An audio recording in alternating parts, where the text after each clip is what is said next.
San Francisco Supervisor Dean Preston also demanding the only grocery store in the city's Fillmore neighborhood stop its plans to close down. We first told you about this last week. The Safeway on Webster Street in the Fillmore has been in business for 40 years. Its owners say the location will be closing in March. Supervisor Preston introduced a resolution today to try to stop that. Ground Force Sarah Stinson talked with the supervisor, and she joins us now live in the city. Sarah? Yeah, Supervisor Dean Preston says shutting down this Safeway will be harmful to some of the most vulnerable groups in the Fillmore district, as this location, it not only serves as a grocery store, but also a bank and pharmacy. A San Francisco supervisor is doing what he can to keep a grocery store open in the city's Fillmore neighborhood. Safeway on Webster Street is set to be closed in March after serving the neighborhood for 40 years. Safeway officials announced last week they sold the property to a company that will turn it into housing and commercial retail. It was pretty shocking to community members. Right away, Supervisor Dean Preston got to work on a resolution demanding the grocery store stay open until the property developer breaks ground. It is not a good option to just shut down the community's only grocery store so that it can sit vacant for months or years. It just doesn't benefit anybody.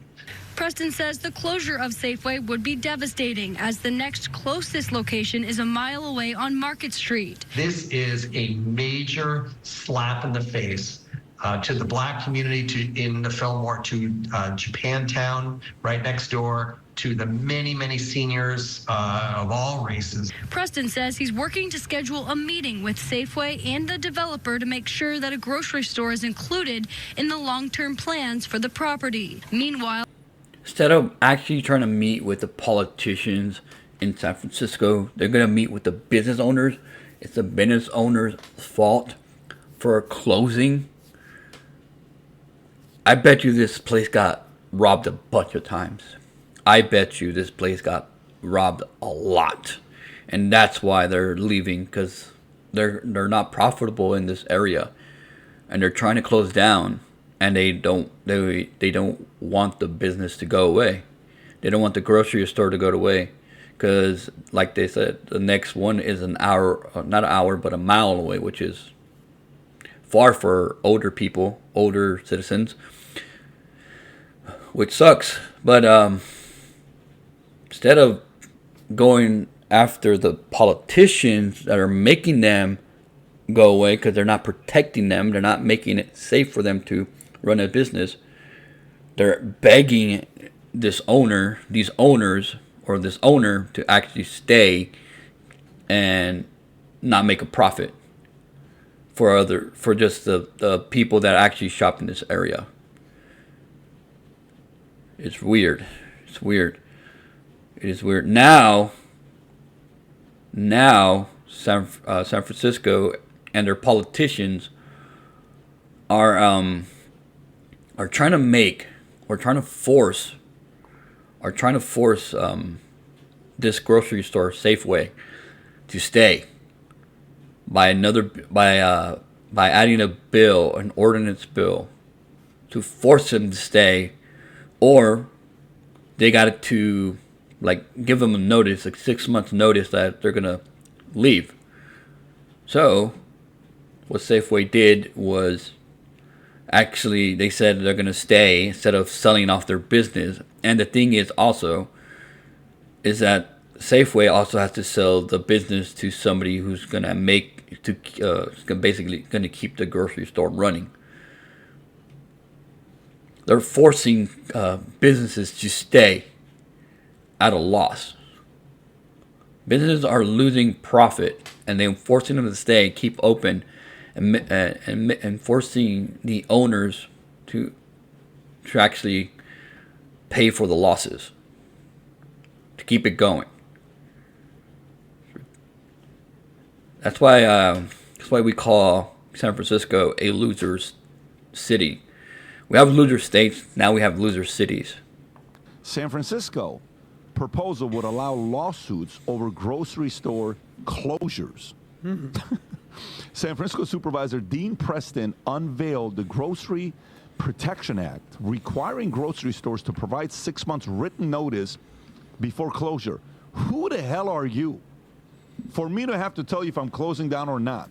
Backed by a 1984 proposal vetoed by then Mayor Dianne Feinstein.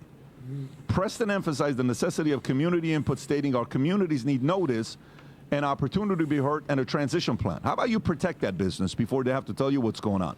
The proposed legislation outlines exceptions for unforeseen circumstances such as natural disasters, but mandates practical notice and collaboration with neighborhood residents and the Office of Economic and Workforce Development to explore alternatives amidst rising store closures in San Francisco, exemplified by a Whole Foods location with 568 emergency calls in 13 months and a Safeway store.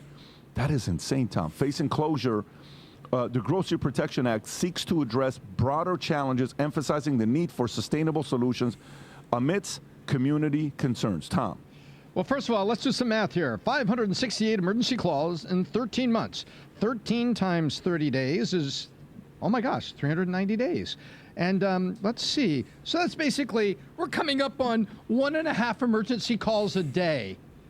568. Think about it, folks. Think about this.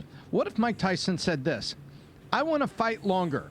If I knock you out in the second round, I'm suing you because I wanted to fight longer.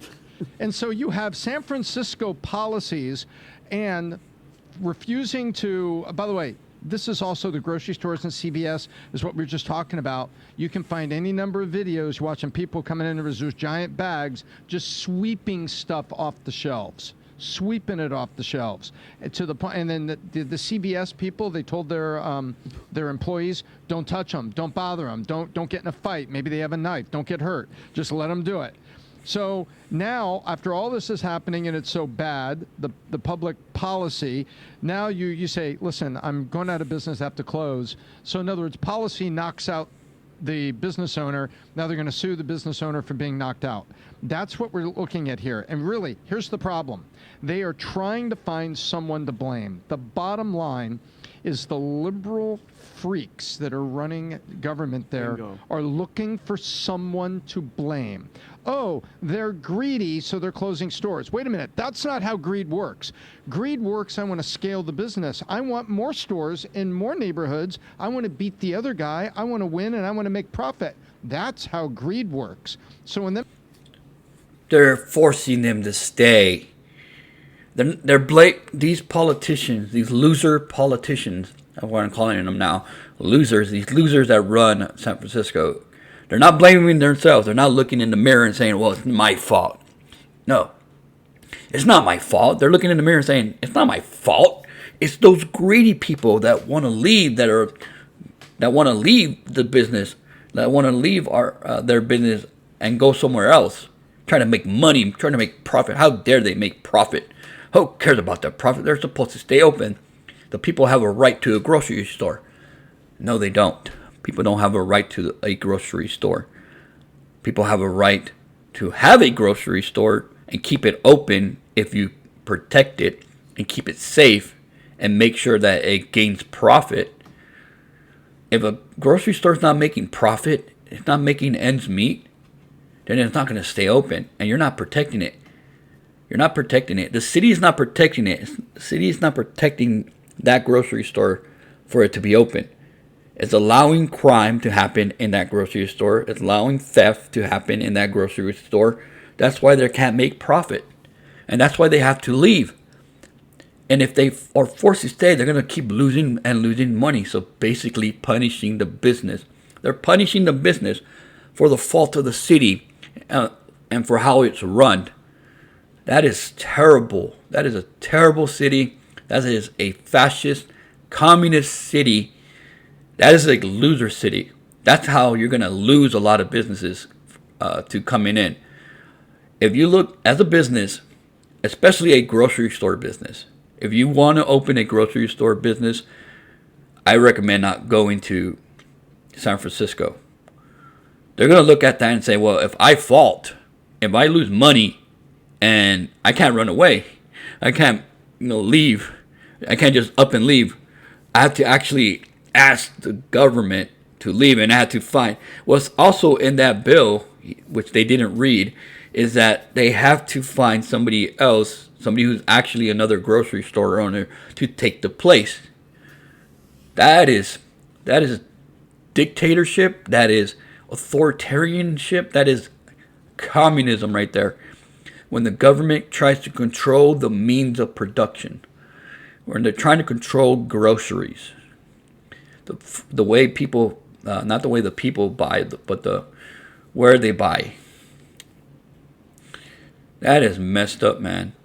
A company that is at a loss, that are losing money, and you're forcing the state to keep that loss so that the grocery store, so that people can still go to that grocery store.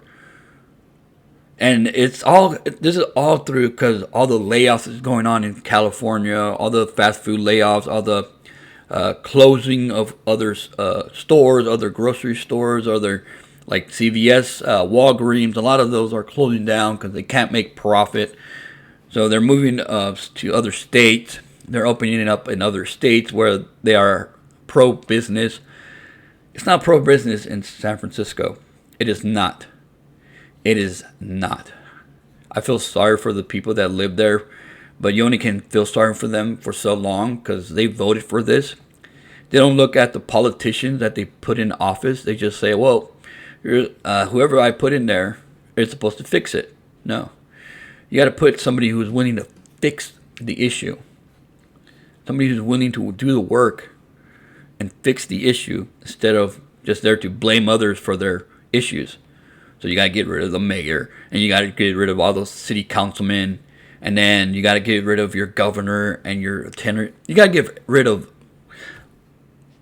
California needs to be wiped out of Democrat rule, and needs to be flushed away from the top, all the way from the governorship, all the way down to even the smallest of the clerks. Everything has to be washed away in order to fix that state. You cannot trust a Democrat running that state anymore, or any other state. Let us know what your thoughts are in the comments down below, guys. That is it for this video. Make sure to smash that like button, subscribe to your channel, share the video. I don't recommend ever opening a business until San Francisco or California actually becomes a winner state for business, until it becomes a pro-business state. I don't recommend anybody opening a business over there in that shithole of a liberal utopia. I don't recommend that. But that's it for this video. Hope you like it, and subscribe, share, comment down below, and I'll see you on the next video. I will see you on the next one. Peace out.